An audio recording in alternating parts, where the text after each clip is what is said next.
After the family dinner, my wife came home with my daughter-in-law's phone by mistake. In the middle of the night, we woke up after 37 calls from my son and soldiers at my door. My wife whispered desperately, "You won't believe what I found here." Subscribe to the channel for more stories like this and comment the city you're watching from. My name is Austin, and at 61 years old, I thought I knew everything about my family. I thought I understood the man I had raised, the values I had instilled in him, and the legacy I would leave behind. I was wrong about everything. It started on a Tuesday evening in October, during what should have been a perfectly ordinary family dinner. My wife Layla had spent hours preparing Tyler's favorite meal, pot roast with all the fixings, and our dining room felt warm and inviting with the autumn candles flickering on the table. Tyler, our 34-year-old son, sat across from us with his wife Everly, their two children chattering happily about school and weekend plans. The conversation flowed easily, as it always did during these monthly gatherings. Tyler spoke passionately about the charitable organization he and Everly had founded 3 years earlier, Hearts for Hope Foundation. I felt that familiar swell of pride listening to him describe their latest project, a community center for underprivileged children. My son, the humanitarian. My son who had chosen to dedicate his life to helping others instead of chasing money like so many of his peers. "We're hoping to break ground next spring," Tyler explained, his eyes bright with enthusiasm. "The City Council finally approved our proposal, and we've secured most of the funding through private donations." Everly nodded beside him, her blonde hair catching the candlelight as she reached for her water glass. "It's been challenging, but seeing the impact we're making on these families makes every sleepless night worth it." I glanced at Layla, catching the soft smile on her face. We had raised our son right. Despite the struggles of his teenage years, despite the moments when we wondered if we were failing as parents, Tyler had grown into a man we could be proud of. A man who understood that success wasn't measured in dollar signs, but in the lives you touched. After dinner, as we said our goodbyes in the driveway, I noticed the usual chaos of departure. Coats being gathered, children's toys being stuffed into bags, last-minute conversations about upcoming plans. In the midst of it all, phones were set down on the kitchen counter, picked up again, and somehow in the shuffle, Layla accidentally grabbed Everly's phone instead of her own. We didn't realize the mistake until we were already home, settling into our evening routine. Layla was in the bathroom getting ready for bed when I heard her call out, "Austin, this isn't my phone. The case is different." "Must be Everly's," I called back, not thinking much of it. "We'll return it tomorrow." But then, at 2:17 in the morning, our world exploded. The phone started ringing. Not our house phone, not Layla's cell phone, Everly's phone sitting on our nightstand. I groggily reached for it, assuming it was a wrong number, but Tyler's name flashed across the screen. Then it stopped. Then it started again. And again. By the time I was fully awake, I counted 37 missed calls from Tyler, all within the span of 20 minutes. My heart hammered against my ribs as I shook Layla awake. "Something's wrong," I whispered, showing her the phone. "Tyler's been calling Everly nonstop." Layla sat up immediately, her face pale in the dim light from the phone screen. "Should we answer it?" Before I could respond, heavy knocking echoed through our house. Not the polite rap of a neighbor, or the familiar pattern of a friend. This was authoritative, urgent, demanding. I pulled on my robe and hurried downstairs. Layla close behind me. Through the front door's glass panel, I could see the unmistakable silhouettes of uniformed officers. My mouth went dry. In 61 years, I had never had police at my door, never had reason to fear that knock in the night that every parent dreads. "Mr. Austin Morrison?" The officer was young, maybe Tyler's age, with serious eyes that seemed to look right through me. "Yes, that's me. We're looking for Mrs. Everly Morrison. We have reason to believe she may be in danger. Her husband reported her missing approximately 2 hours ago." The words hit me like a physical blow. Missing? Everly had been fine when they left our house, laughing, hugging us goodbye, promising to bring the kids over for Halloween. "She's not here," I managed. "They left our house around 9 o'clock. She was with Tyler." The officers exchanged glances. "Sir, Mr. Tyler Morrison is the one who reported her missing. He says she never came home. Layla stepped forward, Everly's phone clutched in her trembling hands. There's been some kind of mistake. We accidentally took her phone after dinner. She's probably trying to call Tyler to tell him where she is. The lead officer's expression softened slightly. Ma'am, if you have her phone, we'd like to take a look at it. With your permission, of course. Sometimes recent calls or messages can help us locate missing persons more quickly. I nodded immediately. Of course, anything to help find her. As the officer took the phone, I caught a glimpse of the lock screen. Dozens of notifications had piled up, missed calls, text messages, app alerts. But what made my blood run cold was seeing Tyler's name appearing over and over again. Not just in the missed calls, but in text messages with timestamps throughout the evening. Why would Tyler be texting her if he thought she was with him? I whispered to Layla. The officer was scrolling through something, his frown deepening with each swipe. Mr. Morrison, were you aware that your daughter-in-law received several large wire transfers today? Wire transfers? The question came out strangled. What kind of wire transfers? According to her banking app, she received 3 separate deposits totaling $47,000 between 4 p.m. and 7 p.m. today. Layla gripped my arm so tightly I could feel her nails through my robe. $47,000 on a Tuesday afternoon. While she was preparing to come to our house for dinner, acting as if everything was perfectly normal. There has to be an explanation, I said, but even as the words left my mouth, they felt hollow. Their charity work, maybe donors.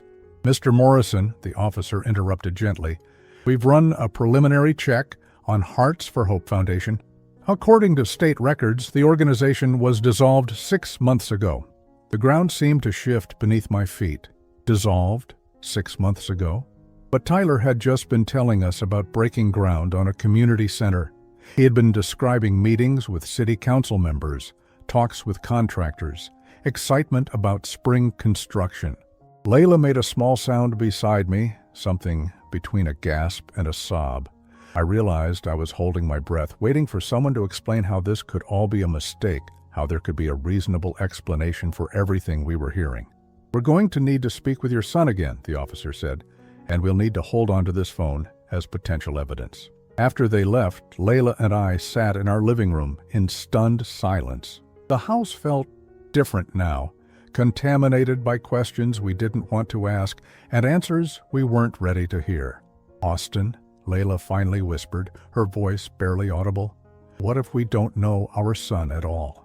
The next morning arrived gray and cold, matching the dread that had settled deep in my chest. Neither Layla nor I had slept after the police left. We spent the remaining hours until dawn sitting at our kitchen table, drinking coffee that had long since gone cold, trying to make sense of what we had learned.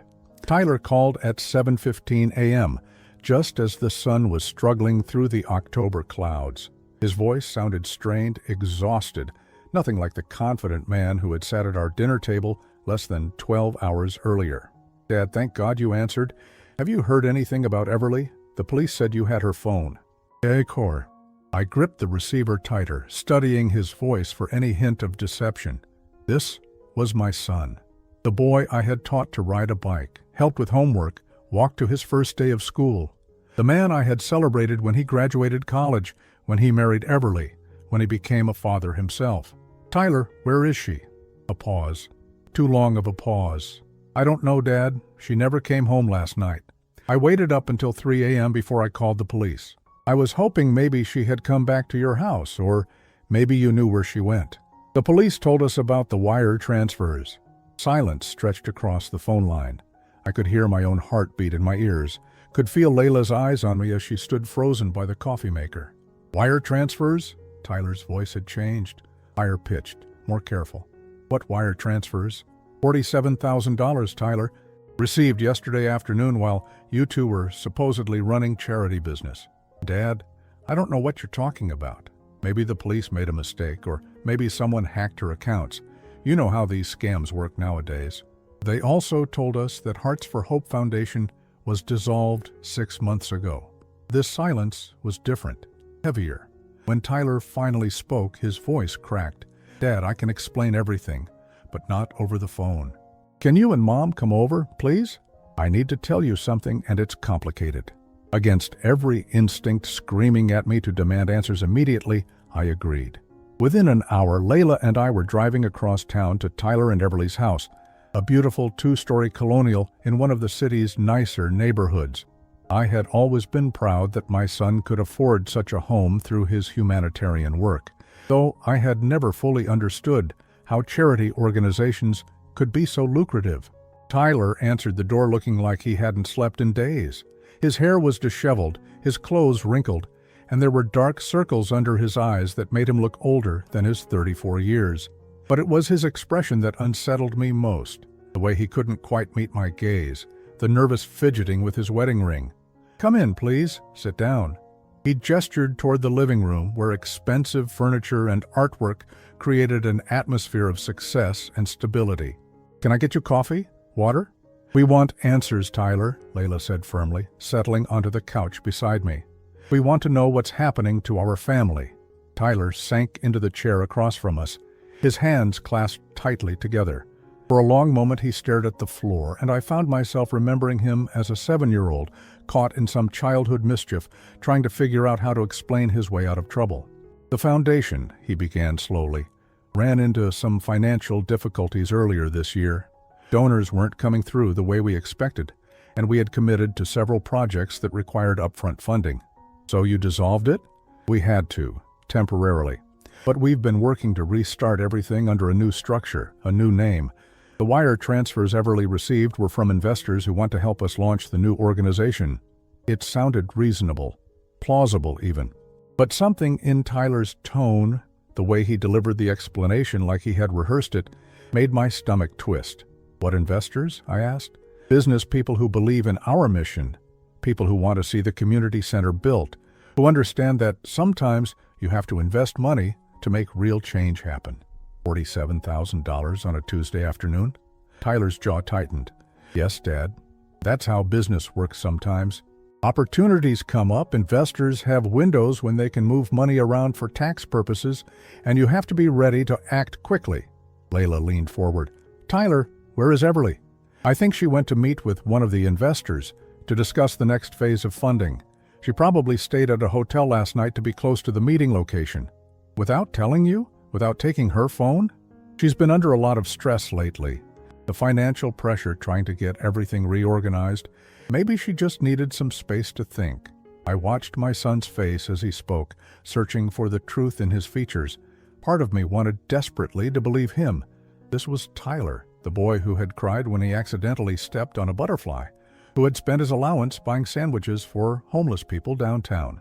But another part of me, a growing part, recognized that the man sitting across from me was a stranger. "The police will find her," Tyler continued, his voice gaining strength. "I'm sure there's a simple explanation for everything. And once this misunderstanding is cleared up, Everly and I can show you the business plan for the new foundation. You'll see that everything we're doing is legitimate." "Tyler," I said carefully, "I need you to look me in the eye and tell me that you and Everly are not involved in anything illegal." He met my gaze directly, without hesitation. "Dad, I swear to you we are trying to help people. Everything we do is about making the world better for children who don't have the advantages we had growing up." The conviction in his voice almost convinced me.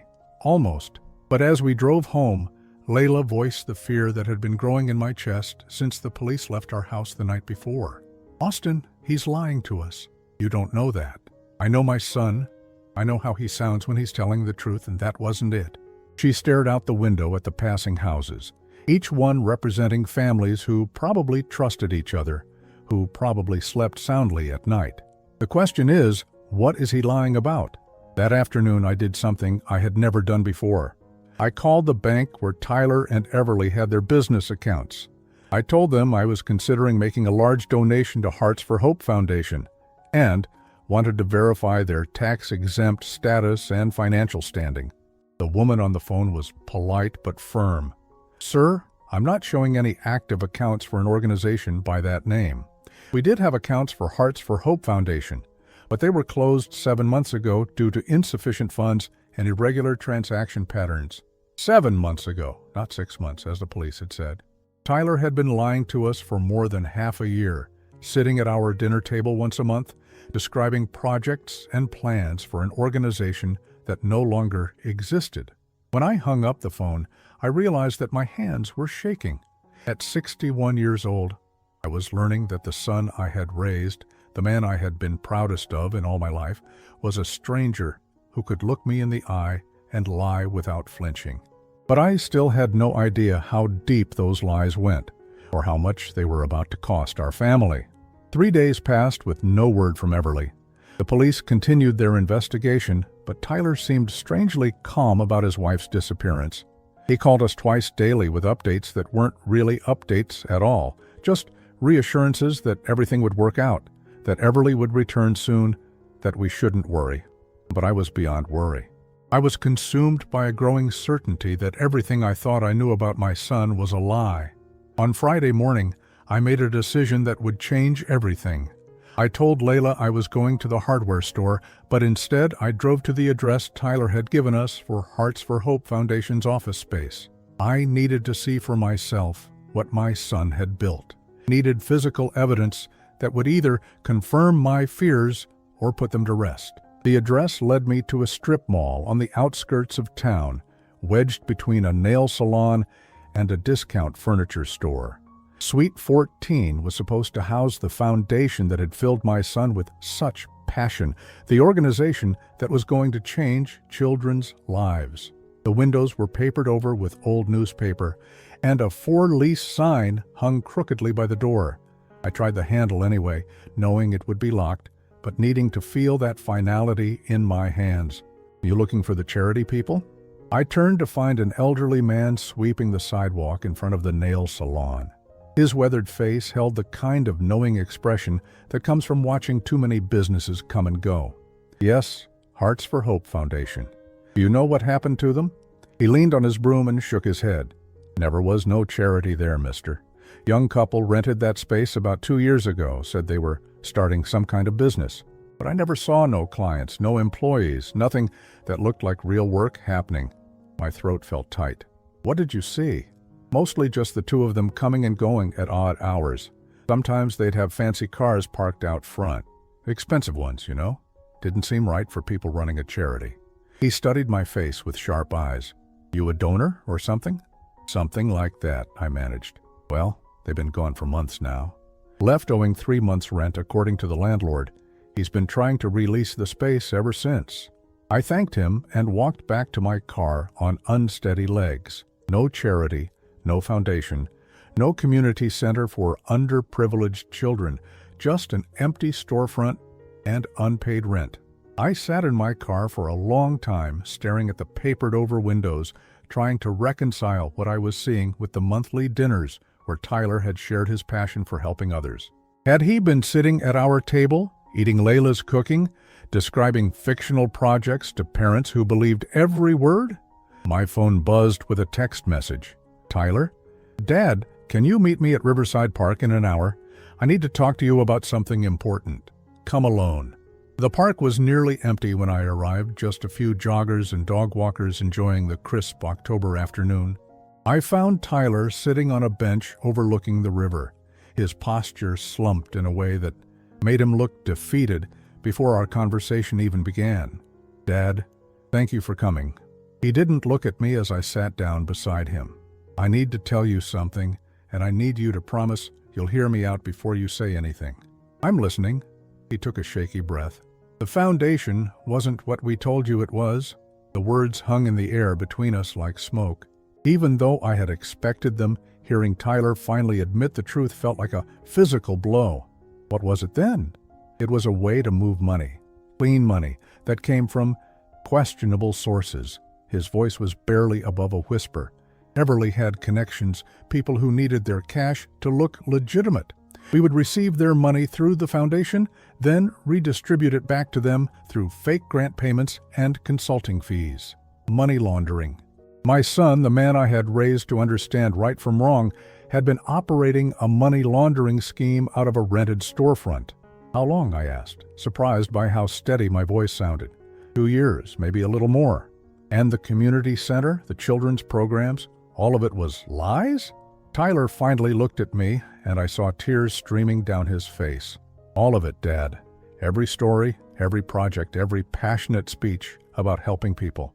All lies. I stared at the river, watching the water flow past us like time itself, carrying away the last remnants of my illusions about my son. How much money? Over the 2 years, about $600,000 passed through the foundation. $600,000. While Layla and I lived modestly on my pension and Social Security, proud that our son had chosen service over profit, Tyler had been laundering more money than we would see in a decade. "Where's Everly?" Tyler was quiet for so long I thought he might not answer. When he finally spoke, his voice was hollow. "She's not missing, Dad. She took her share of the money and disappeared. $47,000 was her exit payment. Her share. We'd been planning to shut down the operation for months. The heat was getting too intense, too many questions from state regulators. Everly was supposed to wait until after we moved the last batch of money, but she got scared and ran early." I felt something cold settling in my chest. "Tyler, what aren't you telling me?" He turned to face me fully, and I saw something in his expression that made my blood freeze. Not guilt, not remorse, calculation. "Dad, we used your name." "What?" "For credibility. When we set up the foundation, when we applied for tax-exempt status, when we opened the bank accounts. We listed you as a founding board member and financial advisor." He swallowed hard. "Your signature is on documents. Your Social Security number is in the files." The bench beneath me seemed to disappear. My name, my reputation, my Social Security number, all tied to a criminal organization that had laundered $600,000 over 2 years. "You forged my signature?" "We needed someone with a clean background, someone who commanded respect in the community." "You're a veteran, Dad. You worked for the city for 30 years. People trust you." I stood up abruptly, my legs unsteady. "Tyler, do you understand what you've done to me? It was supposed to be foolproof. No one was ever supposed to investigate the foundation.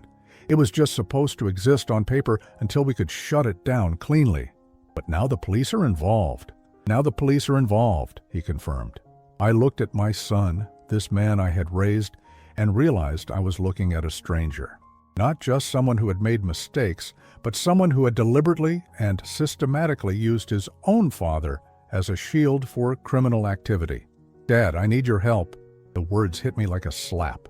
After everything he had just confessed, after revealing that he had forged my name and stolen my identity for his criminal enterprise, he still wanted something from me. My help? The police can't find any evidence of wrongdoing if there's no one left to testify about the operation. Everly's gone. If I disappear too, the case dies. But I need money to disappear properly, and I need someone to handle things here while I'm gone. I stared at him in complete disbelief. "You want me to help you run from the police? I want you to help your son avoid going to prison for something that never actually hurt anybody. Tyler, you laundered $600,000. You forged my signature. You used my identity without my permission. You lied to me for over 2 years. Yeah, I know, and I'm sorry. But Dad, if I get arrested, what happens to my kids? What happens to their future?" It was the first time he had mentioned his children since this nightmare began. My grandchildren, innocent in all of this, but whose lives would be shattered if their father went to prison. "Maybe you should have thought about that before you became a criminal." Tyler flinched as if I had struck him. "Dad, please. I know I've made mistakes, but I'm still your son. Family helps family." I looked at this man who shared my name, who carried my DNA, who had once been the brightest light in my life, and I realized that somewhere along the way, he had become someone I didn't recognize at all. "I need time to think," I said finally. As I walked back to my car, I heard Tyler call after me. "Dad, you can't tell anyone about this conversation, not even Mom. If this gets out before I can figure out a plan, it'll destroy all of us." I drove home in silence, my mind reeling with the magnitude of what I had learned. My son wasn't just a liar or a disappointment. He was a criminal who had dragged me into his schemes without my knowledge. And now he wanted me to help him escape justice. But the worst part, the part that made my chest ache with a pain I had never experienced before, was realizing that Tyler felt no genuine remorse for what he had done to me. He was sorry he had been caught, but he wasn't sorry he had used me. And that realization changed everything. I didn't sleep that night. I lay beside Layla, listening to her steady breathing, knowing that when morning came, I would have to shatter her world the same way Tyler had shattered mine. For 43 years of marriage, we had shared everything: dreams, disappointments, fears, and hopes. But that night I carried a secret that felt like poison in my chest. Tyler had asked me not to tell anyone, not even my wife. But keeping this from Layla felt like another betrayal, another lie in a web that was already suffocating our family. At 6 a.m., I made the decision that would define the rest of our lives. I gently shook Layla awake. "Honey, we need to talk." She sat up immediately, reading the gravity in my voice. "What's wrong?" I told her everything. The empty storefront, the money laundering, the forged signatures, Tyler's plan to disappear. With each revelation, I watched the color drain from her face, watched 40 years of maternal pride crumble into confusion and horror. When I finished, she was silent for a long time. Finally, she whispered, "Our Tyler did this? Our Tyler did this. And he used your name? Your reputation? For 2 years, Layla. Every month when they came to dinner, when he talked about helping children, when we felt so proud of him, he was lying to our faces." She began to cry then, not the gentle tears of sadness, but the harsh sobs of a woman whose world had just collapsed. I held her as she grieved for the son we thought we knew, for the future we thought we were building, for the family we thought we were. "What are we going to do?" she asked through her tears. "I don't know yet, but I know we can't let him drag us down with him." At 10 a.m. my phone rang. Tyler's name appeared on the screen, but when I answered, it wasn't Tyler's voice I heard. "Mr. Morrison, this is Everly." My grip tightened on the phone. "Everly, where are you? Everyone's looking for you." "I'm safe, Mr. Morrison, and I'm calling because Tyler doesn't know I'm reaching out to you, but I think you deserve to know the truth about what's been happening." "I already know about the money laundering." A pause. "Do you know about the rest of it?" "What rest?" "Mr. Morrison, the foundation wasn't Tyler's idea, it was mine. And the money we were laundering wasn't just from random criminals, it was from my family." My blood went cold. "Your family?" "My father runs a drug distribution network on the West Coast, has for 20 years. When I married Tyler, my father saw an opportunity to move money through legitimate-looking channels. He offered Tyler $50,000 to set up the foundation and let us use it. $50,000. Tyler had sold his integrity, his family's reputation, and his father's good name for $50,000. Tyler agreed to this? More than agreed. After the first year, when he saw how much money was flowing through, he started demanding a bigger cut. He threatened to expose my father's operation if we didn't make him a full partner. Blackmail. My son hadn't just been laundering drug money, he had been blackmailing the drug dealers for a larger share of their profits. "Everly, why are you telling me this?" "Because Tyler's planning to pin everything on me. He's going to tell the police that I forced him into it, that he was an innocent victim who got manipulated by his criminal wife. But Mr. Morrison, I have recordings. I have evidence that shows Tyler was the one pushing for bigger risks, more money, more involvement." My head was spinning. What kind of evidence? Recorded phone calls where Tyler discusses expanding the operation, bank records that show him transferring money to personal accounts without my knowledge, and documents that prove he was planning to frame me from the beginning. Why would he do that?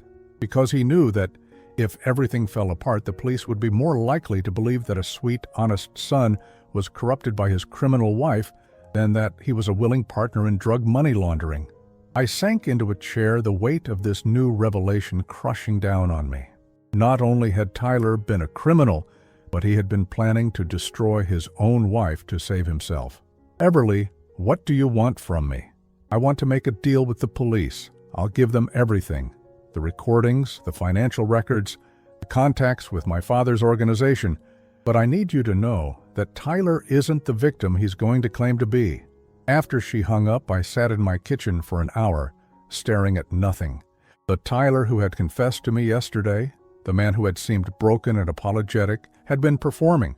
He had been manipulating me just as skillfully as he had manipulated everyone else. At noon, Tyler arrived at our house unannounced.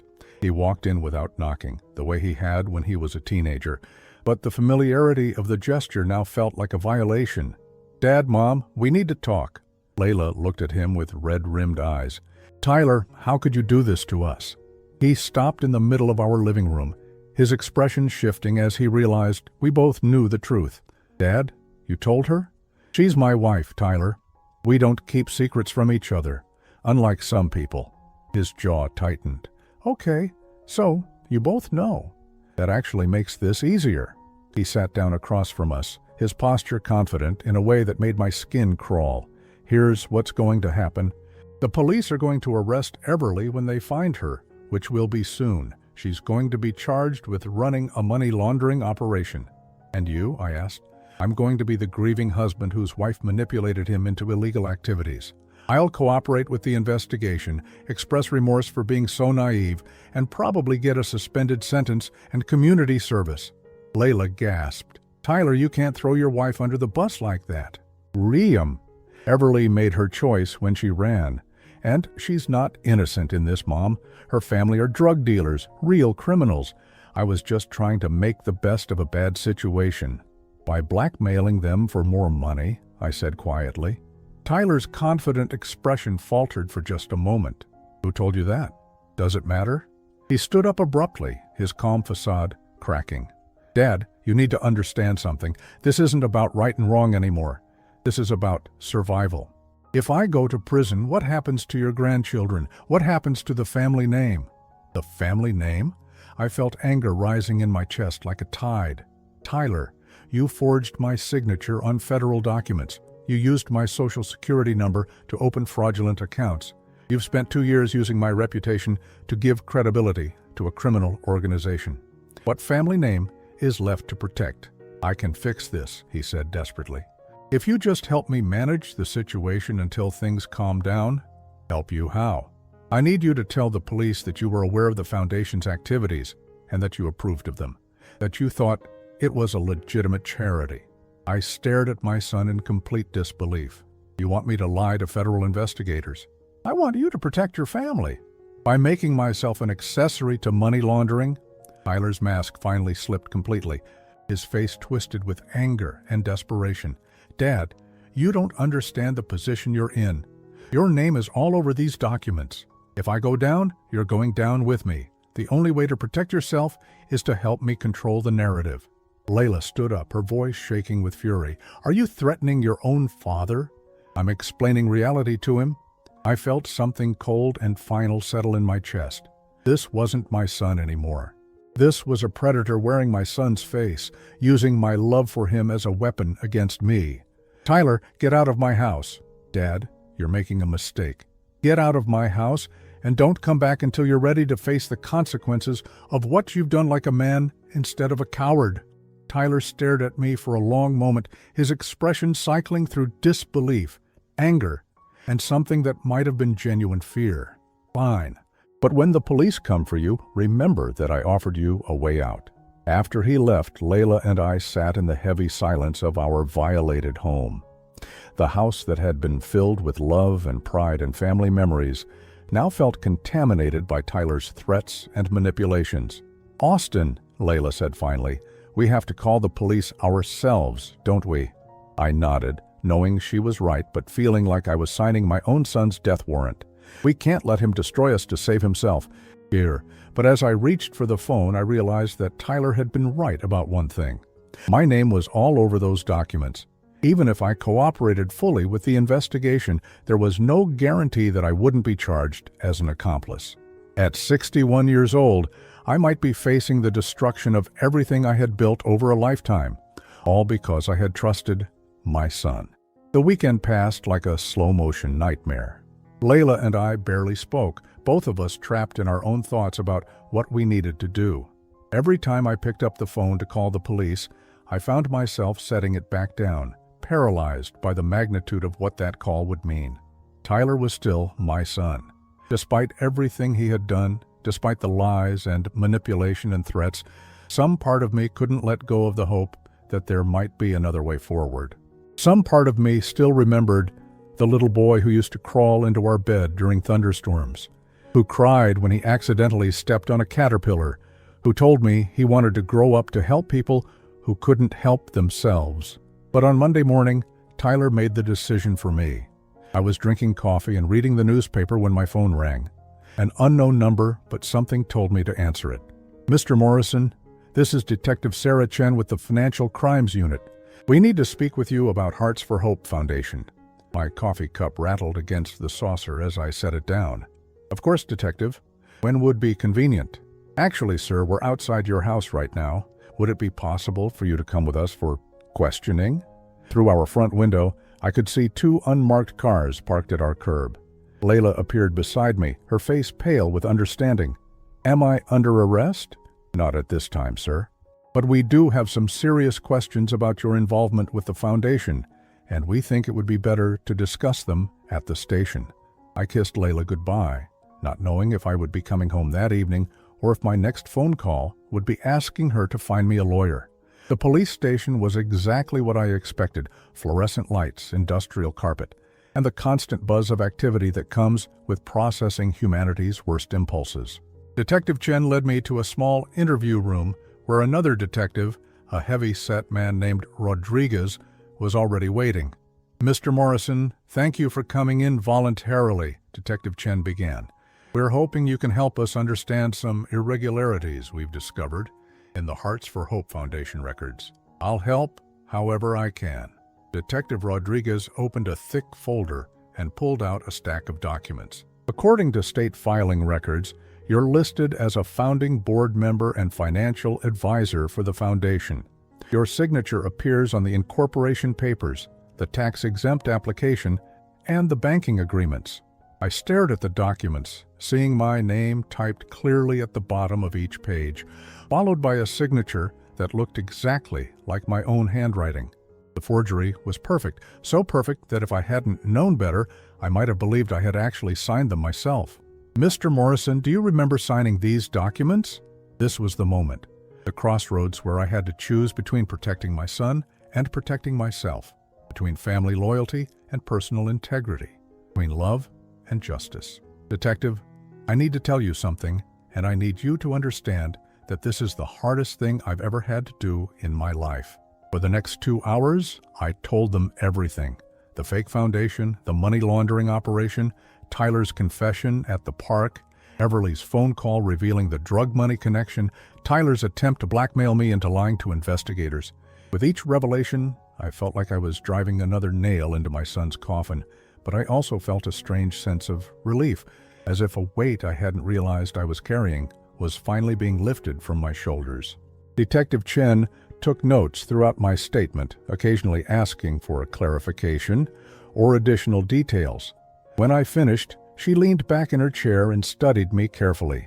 Mr. Morrison, what you're telling us is that your son forged your signature on federal documents and used your identity without your knowledge to establish credibility for a criminal enterprise. That's correct. And when you confronted him about it, he attempted to coerce you into lying to law enforcement to protect him from prosecution. Yes. Are you willing to testify to all of this in court if necessary? I closed my eyes, seeing Tyler's face as a child, as a teenager, as a young man on his wedding day. Then I opened them and saw the documents with my forged signature, remembered his threats, felt again the cold calculation in his voice when he tried to manipulate me. Yes, I'm willing to testify. Detective Rodriguez leaned forward. Mr. Morrison, I need to ask you directly, did you have any knowledge of or participation in the money laundering activities conducted through Hearts for Hope Foundation? None whatsoever. Did you authorize your son to use your name or identity in any way related to this organization? No, I did not. And you're willing to submit to a polygraph examination to verify these statements? Absolutely. The detectives exchanged glances, and I could see them making some kind of silent decision. Mr. Morrison, Detective Chen said finally, based on what you've told us and the evidence we've already gathered, we believe you were an unwitting victim of identity theft committed by your own son. However, we may need you to cooperate with our ongoing investigation. Whatever you need. When I got home that evening, Layla was waiting for me with red-rimmed eyes and a trembling cup of tea. What happened? I told them everything. They believe me, but Tyler's going to be arrested. She nodded, as if she had already accepted this inevitability. And us? We're victims, not criminals. But Layla, our lives are about to change completely. That night we talked until dawn about what the future would look like, how we would handle the media attention, how we would explain to friends and neighbors, how we would rebuild our relationship with our grandchildren after their father went to prison. But mostly, we talked about grief, the grief of losing a son not to death, but to choices. The grief of realizing that the man we had raised and loved and been proud of had never really existed. The grief of understanding that sometimes love isn't enough to save someone from themselves. On Tuesday morning, my phone rang at 6:30 a.m. Tyler's number. "Dad, they arrested me last night." His voice was different now, smaller. The confidence and manipulation were gone, replaced by something that sounded almost like the son I remembered. "Tyler, Dad, I know you talked to them. Detective Chen told me you'd been in for questioning." I said nothing. There was nothing to say. "Dad, I need you to know that I never meant for any of this to hurt you. When I used your name, I thought it would just be temporary. I thought I could clean everything up before anyone ever found out." "But Tyler, stop!" "I know you hate me now. I know I've destroyed everything between us, but Dad, please don't let this destroy your relationship with my kids." And there it was, the final manipulation, the last attempt to use my love against me, wrapped in concern for innocent children who would indeed suffer because of their father's choices. "Tyler, those children deserve better than a father who's a criminal, and they deserve grandparents who taught them that actions have consequences. Dad, please, if you cut me off completely, you'll never see them again. Everly's family will take them, and they'll disappear forever." Is that really what you want? The threat hung in the air like poison. Tyler wasn't expressing concern for his children. He was using them as hostages. My grandchildren, innocent babies who didn't understand why their father was gone, were being weaponized in one last desperate attempt to control me. "Tyler," I said quietly, "if you use those children as pawns in this game, you'll prove that you're exactly the kind of man who deserves to be in prison." "Dad, and if you think threatening me with losing my grandchildren will make me compromise my integrity one more time, then you never knew me at all." I hung up the phone and immediately blocked his number. Then I sat at my kitchen table and cried for the son I had lost, for the grandchildren whose lives were about to be shattered, and for the family that had been destroyed by greed and lies. But underneath the grief, I felt something else, peace. For the first time in weeks, I had chosen truth over convenience, integrity over comfort, justice over family loyalty. It was the hardest choice I had ever made, but it was also the right choice. And for the first time since this nightmare began, I could look at myself in the mirror without shame.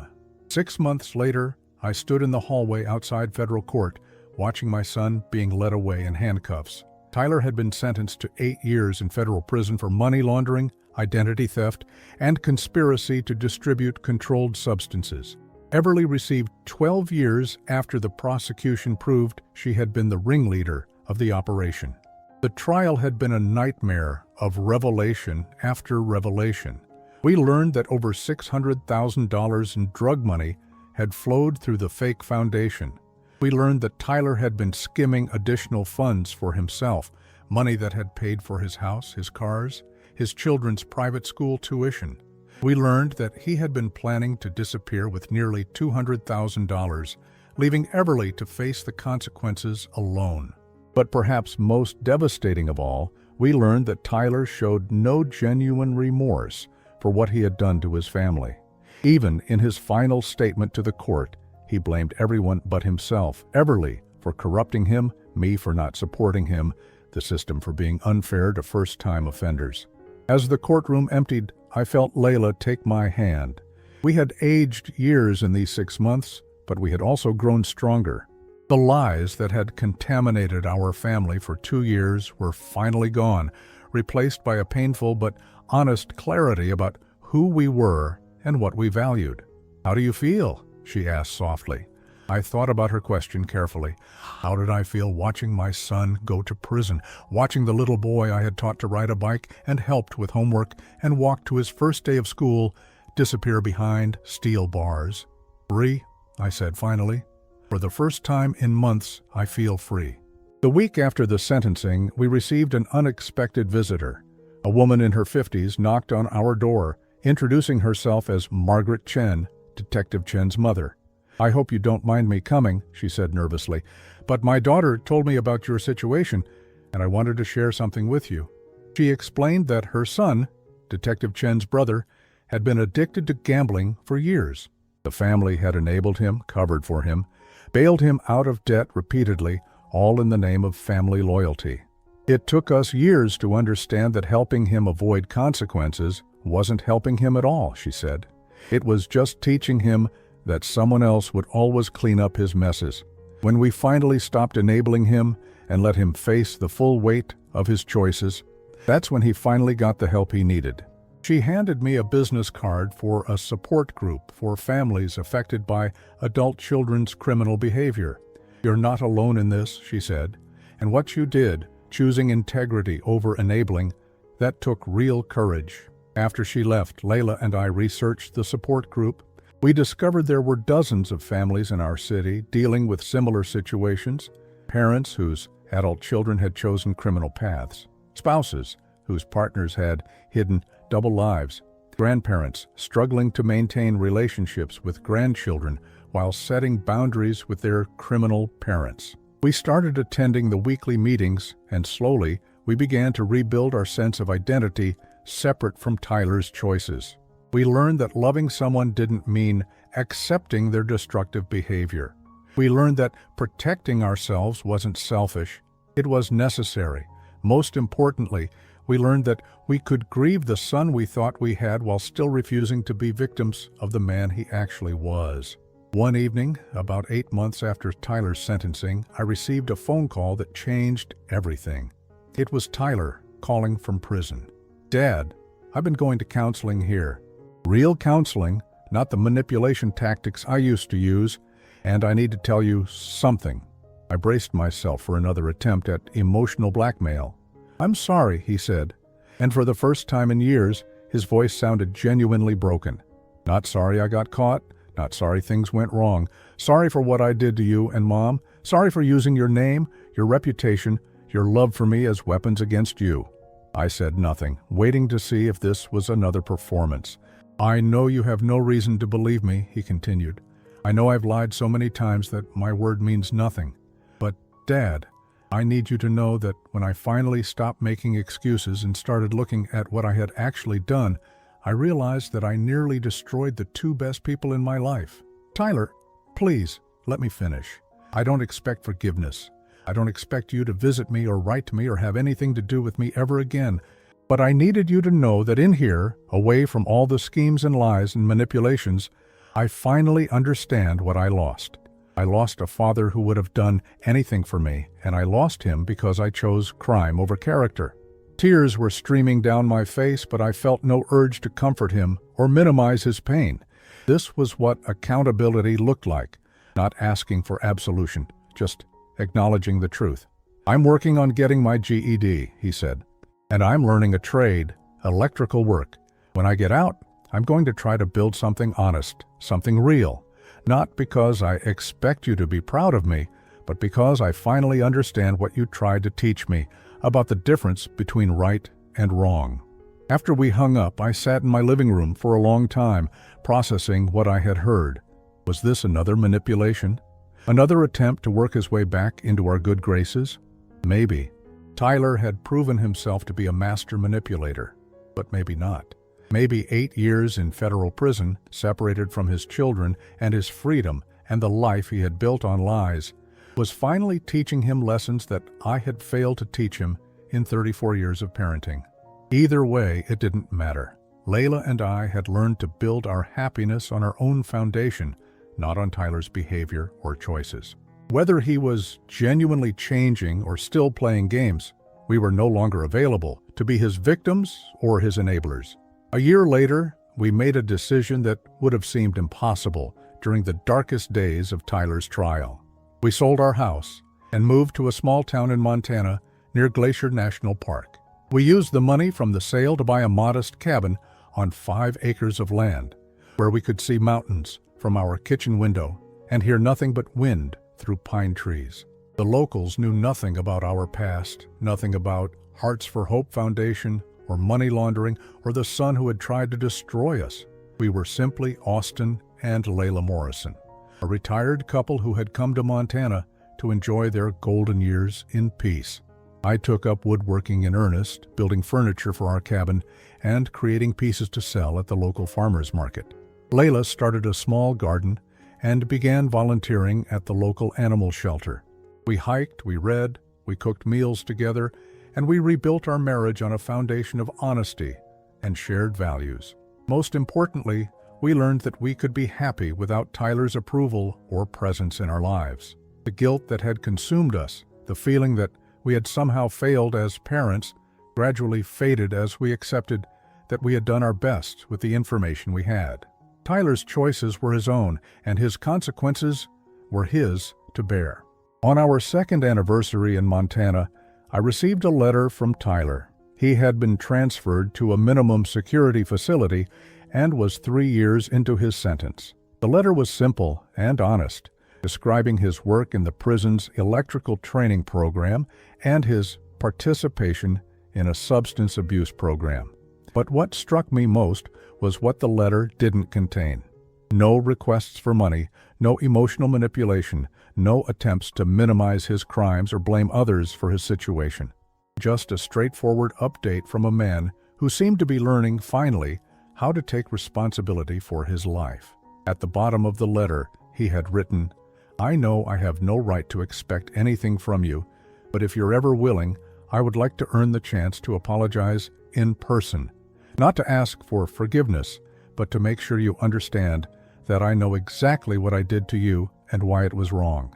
I showed the letter to Layla, and we talked about it for several days.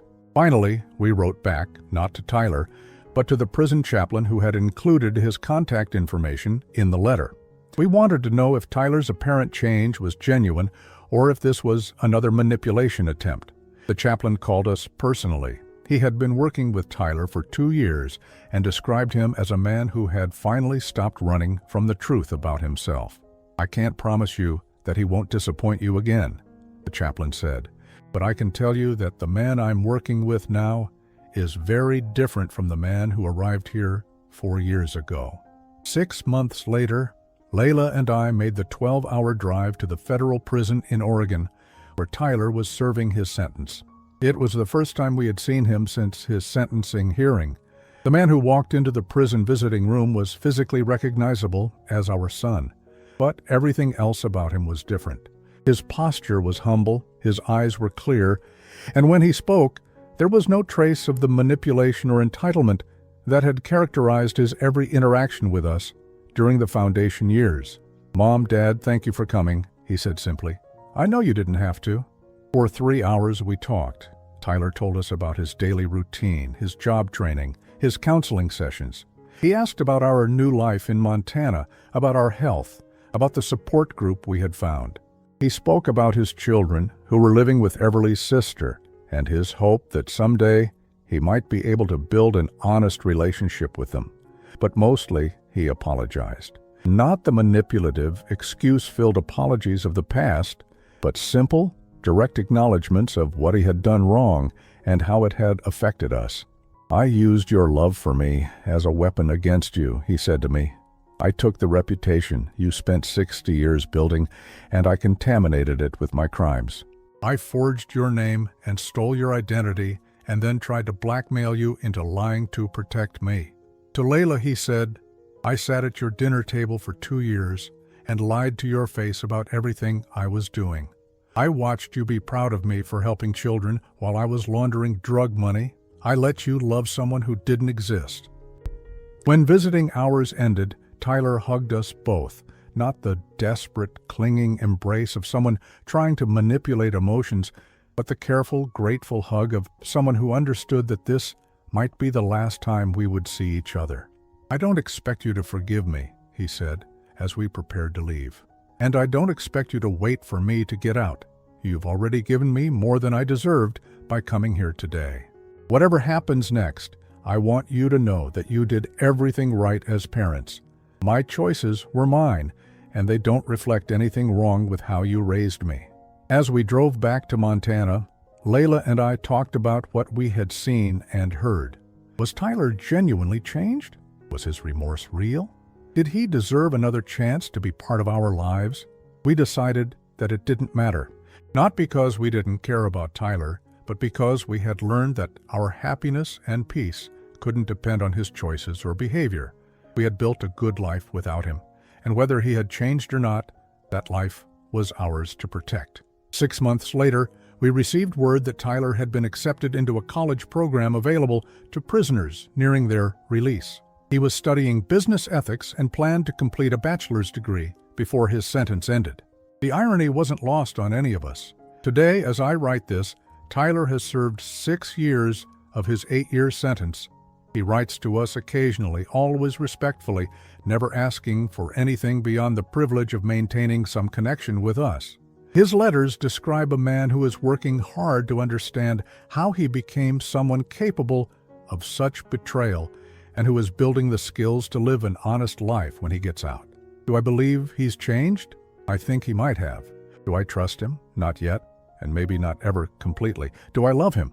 I love the man he might become, the man he's trying to become.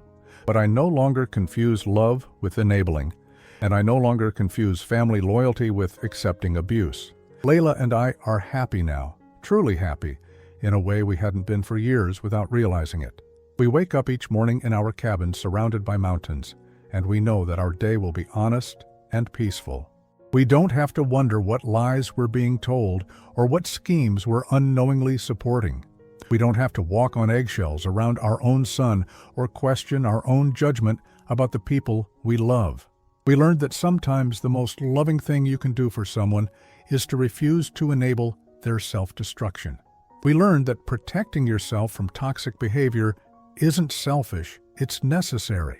Most importantly, we learned that it's possible to grieve for the family you thought you had while still building happiness with the family you actually have. At 64 years old, I understand now that raising a child to adulthood doesn't guarantee anything about who they'll choose to become. But it also doesn't make you responsible for their choices once they're grown. Tyler's crimes were his own, his consequences are his to bear, and his redemption, if it comes, will be his to earn. Meanwhile, Layla and I have the rest of our lives to live, and we're going to live them in truth, in peace, and in the quiet satisfaction of knowing that, when we were tested, we chose integrity over comfort, justice over enabling, and our own moral compass over family pressure. That choice saved us. And maybe, just maybe, it saved Tyler too.